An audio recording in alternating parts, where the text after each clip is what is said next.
So John, how are you? Good, Kenneth. Good, yeah. On the road again. Happy days. Yeah. Thanks for joining us today. You're very welcome, Kenneth. Really appreciate it. The whole idea of what we're doing is we love to get people's views on how the championship is progressing. It's well and truly underway now at this stage, and there's been a couple of big results there last weekend. Huge. And listen, we all love the Mayo team. As always, we want them to go all the way this year. And we came second best to Galway a few weeks ago. This weekend it's the first of the qualifiers for us. We're against Limerick in the Gaelic grounds. What do you think?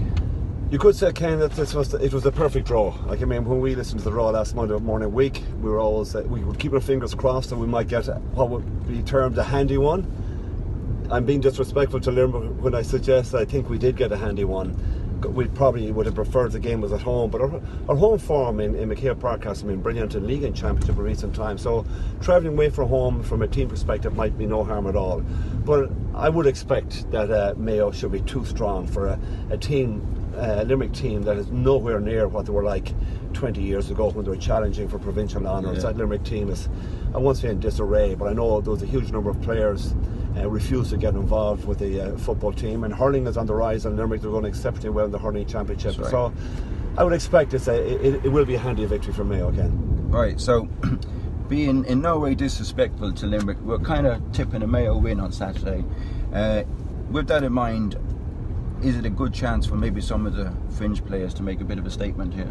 Yeah, well, look, clearly there's going to be changes from the Galway game. Obviously, we've lost Jim O'Connor through a red card suspension, and of course Tom Parsons. And I suppose we'd love to wish Tom the very, very best. I mean, he's universally liked right around the whole of the football family, and we just want to wish him well. But obviously, there's two enforced changes, and I expect Lee Keegan is going to be back, which will be a huge plus for Mayo, and Kenny O'Connor is the other experienced player. Now, after mentioning two experienced players, it's great to have those and to look over your shoulder and see those guys come into the team. But it'll also be an opportunity for Stephen, maybe not necessarily in this game, but over the next in the backdoor games, depending how far we advance, it will be an opportunity, and I feel we have to give an opportunity to some of our younger players. And immediately comes to mind, like the James Durkins, the Neil Douglas, the Keane Hanleys. Those guys certainly will get game time, maybe not all of them on Saturday, but certainly in the next couple of games, if we are to prevail. It's an opportunity to have a look at some of our younger players. Yeah, you touched on the Tom Parsons injury, and fingers crossed he'll have a speedy recovery.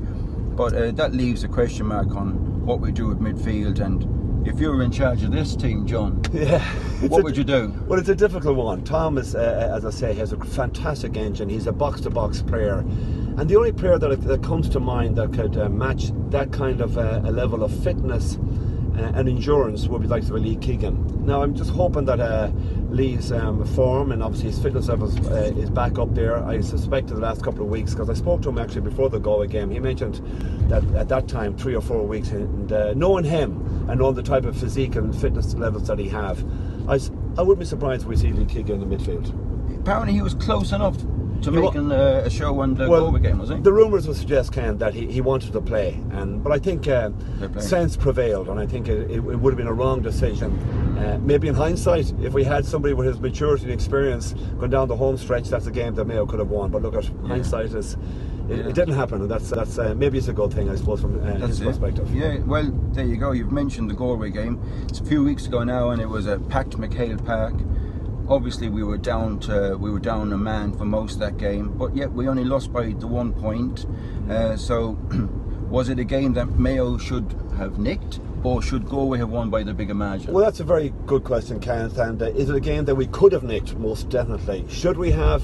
Debatable, because I feel that Galway played a very conservative style of football that day. They were very negative. A lot of they're very, very talented and skillful and pacey forwards. They're flying, aren't they? They are. I mean, obviously they've enhanced their reputation with that performance last week against Sligo.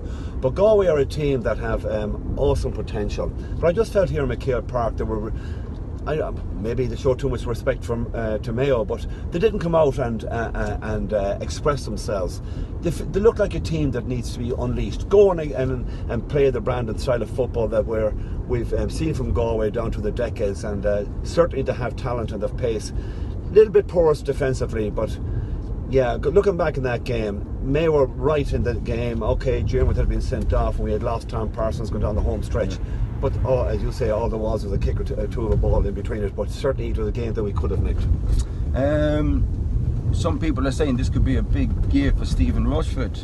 And they were saying that he made quite a big call there towards the end. We needed a score, and he took off Andy Maughan, All-Star Footballer of the Year.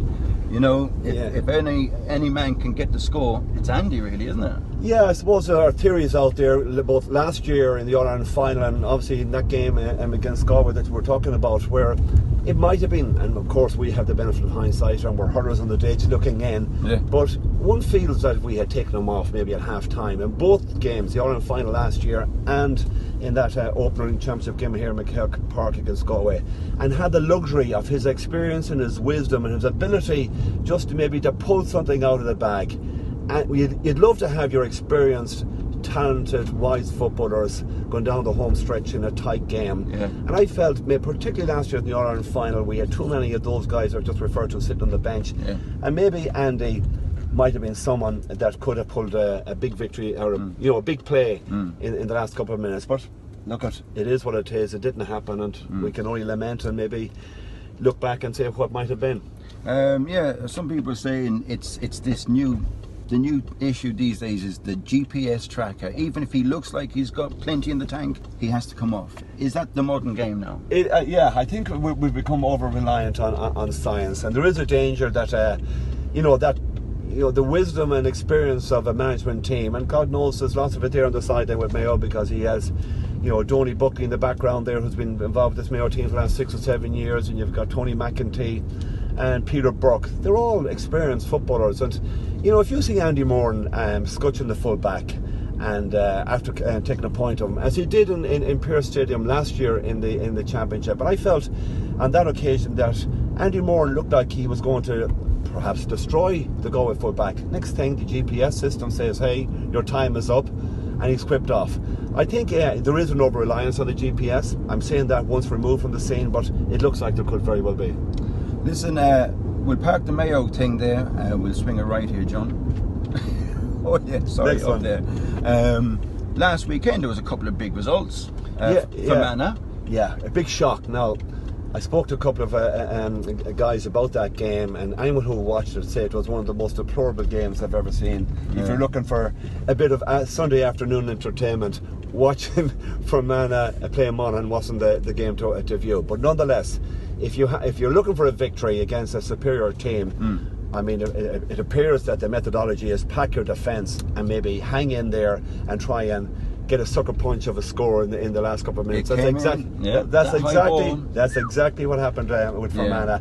But it was a huge shock. But then look at what Carlow football have done the previous game Sunday against Kildare. Fantastic victory for Carlow, and they've been the two big shocks in this year's championship. But I have to say, Ken, the standard and quality of football has been quite poor. Our GA season has been rescued today by our hurling, which has been absolutely brilliant. You're right there, it's exhilarating to watch, absolutely, isn't it? Fantastic. Every game appears to be a cracker. And we've been exceptionally lucky to have some fantastic close encounters. What do you call it? Fermanagh are up against the winners of the Donegal Down match. I suppose Donegal will be favourites there. They will. There's no question about it. They will. I think that was a surprise result. I was lucky enough to be involved with a team, and our big surprise result came in a final, in a Munster final back in the day with Clare in 1992. But I suppose from a perspective, you might fear that they might have missed the boat. But nonetheless, they're a talented bunch. They're playing to a certain structure and a certain strategy. And I tell you, they'll make it very awkward for the winners of the Down Donegal game. I suspect that might be Donegal, but Donegal are not as formidable as they were in previous years. But you'd expect now that Donegal are going to be favourites to win the title. Yeah, now it would be great though for Mana. They'd never won a provincial title. They've never in their history won a provincial title. 10 years since they were in one. So on that basis, it would be fantastic for football and fantastic for what is a quality team. I've experienced going back to 2004. very, very lucky to get out in All Ireland. It was a semi-final, I think, at the time, where we went to. They drew with us, or we drew with them, and we were very lucky in the replay. I think Trevor Mortimer on that occasion rescued us. But for Man of Football, has been good, and they've produced some wonderfully talented footballers down to the years, and are still doing it. Fair play. I'm going to put you on the spot this Saturday in the Gaelic grounds. We're tipping a Mayo win. What kind of a score are we looking at? I suspect that if Mayo have any real desire and hopes of progressing this year's championship, they would want to be winning this game on Saturday by 7 or 8 points. We'll take it that. That'd be great. Listen, John, fair play. Thanks very much. I appreciate it. Cheers.